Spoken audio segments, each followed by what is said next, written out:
Happy Christmas, everybody.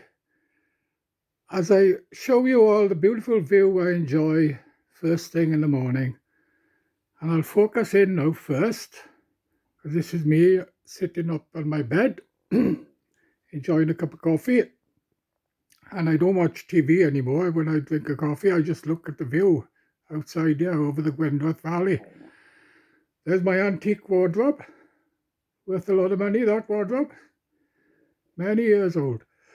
And my wardrobe. Right, I'll focus in now, show you all the view of the Gwyndrath Valley. Hang on, how do you do this? Right, well, the mobile cannot show you the full view that I enjoy. You know what I mean?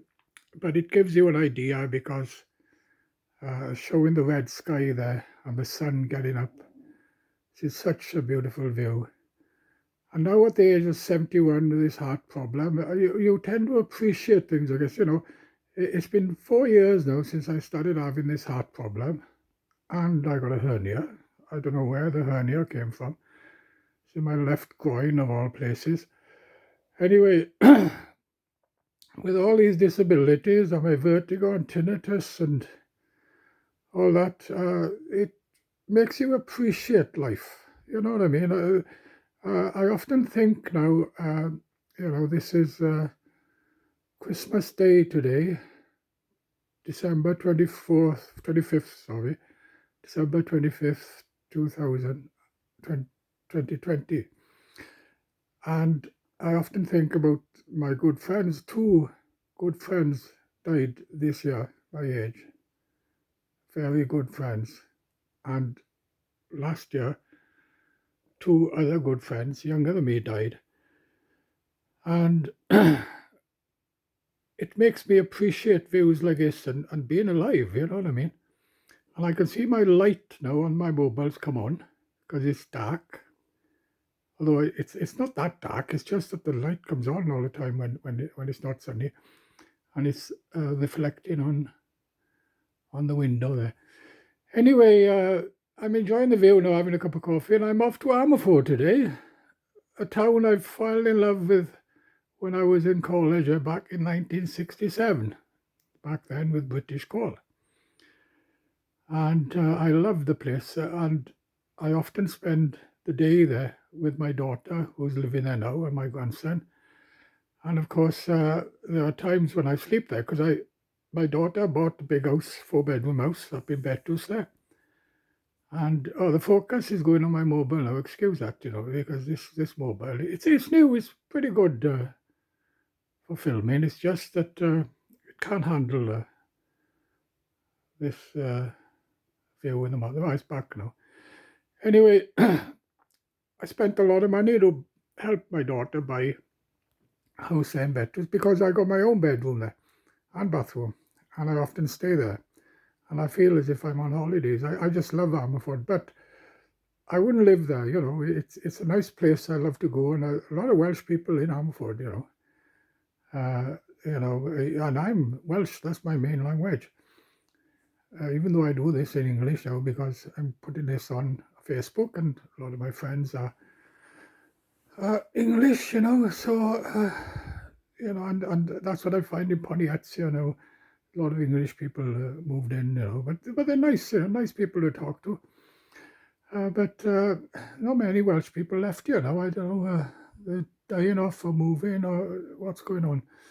Anyway, I'm looking forward today to go to Ammerford to spend my day with my daughter, as I've done now every Christmas day for the last 17 years since the grandson. I'm not going to, I try not to name him, you see, because my daughter doesn't like me doing videos and naming her and the grandson. And mostly because of a job, my daughter, my God, she's a manager. Not just a manager, but a manager over Carmarthenshire. She covers Carmarthenshire. And she doesn't like me doing videos naming her because she's gone on far in the world, and of course, no, I better not say her surname now. I nearly put my foot in it there now.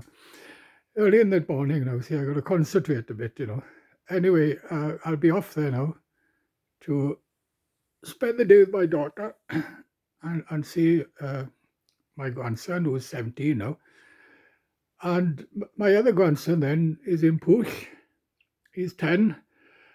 I won't be able to see him today, but hopefully we'll be able to see him soon once this lockdown is over. I don't know how long it's going to last for, I don't know. But anyway, I better stop filming now because I got to be on my way to Armaford. I just love going there, spending the day there. And my daughter been in relationship for the last 3 or 4 months, and I'm going to meet her boyfriend for the first time. And she's laid down the law that I got to dress tidy and so forth. And she's got me a shirt, you see, a beautiful shirt. But look at the weather outside. Well, I can't show you my car, but you can see the top of the bungalow opposite. It's freezing cold. Everything is ice cold. I'm not going to wear a shirt on a day like this. I freeze. And she wants me to wear the shirt. So I suppose maybe I'll try wearing it and putting a jumper over it and then taking it off when I get there, something like that. Because my daughter's so fussy, you know what I mean? She always keeps on to me what I should wear and all that. Unfortunately, she told me to have a haircut, which I did this week, just before the lockdown. And I was lucky there because the hairdresser's closed now for a long time. Yeah, so I'm going to meet the boyfriend for the first time, and she told me what to say and what not to say, because my daughter, even though she's a manager, she was a bit of a girl when she was a teenager. I dare not say what she was up to, my God. But without a doubt, she's following me. There's no doubt about that. Out of the 4, she follows me more than the other 3. Of course, the other 3 doesn't bother me, you know what I mean?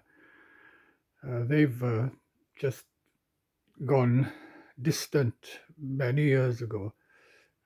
They were all jealous of my daughter because my daughter was always with me, always doing everything for me, and she's the same now. And my other 3 are hardly bothered with me.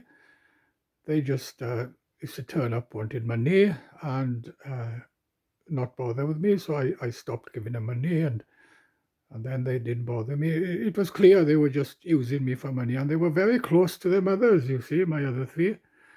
My 2 eldest was from my first wife, and so was my daughter, and my youngest one from my second wife.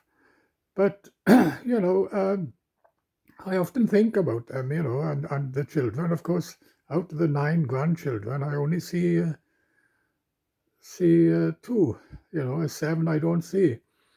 And I can't get over that my eldest daughter and boy, and my youngest boy, not only don't talk to me, don't bother me, but stop me seeing the children.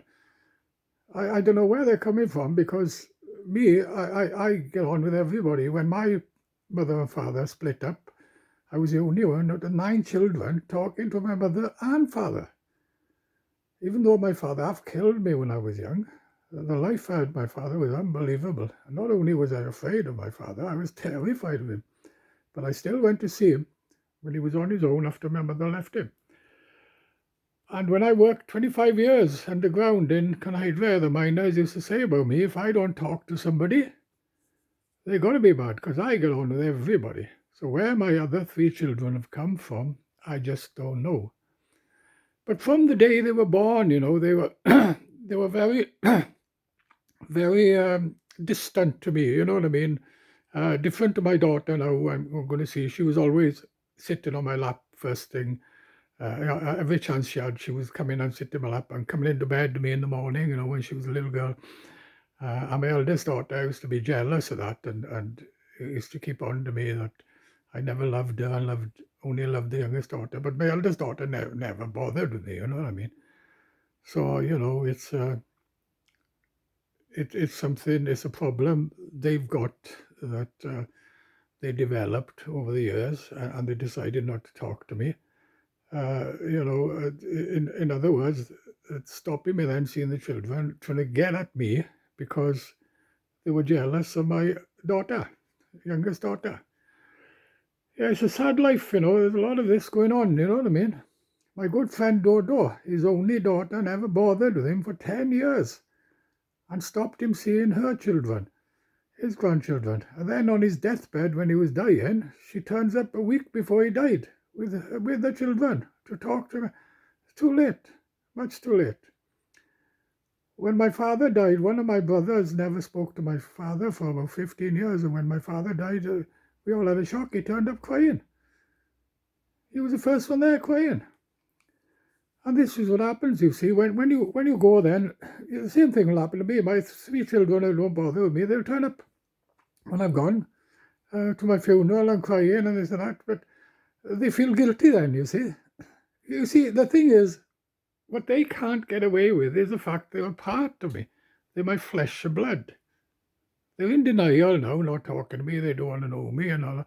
They deny I'm their father and all that, but they're a part of me. And that is something they will have to live with for the rest of their lives when I'm gone. And it's too late then if they're coming to my funeral or to my deathbed. Well, hopefully there's no deathbed with me. I just go like that, hopefully. Anyway, I better end filming now. I got to go to Ramafold. Ta-ra.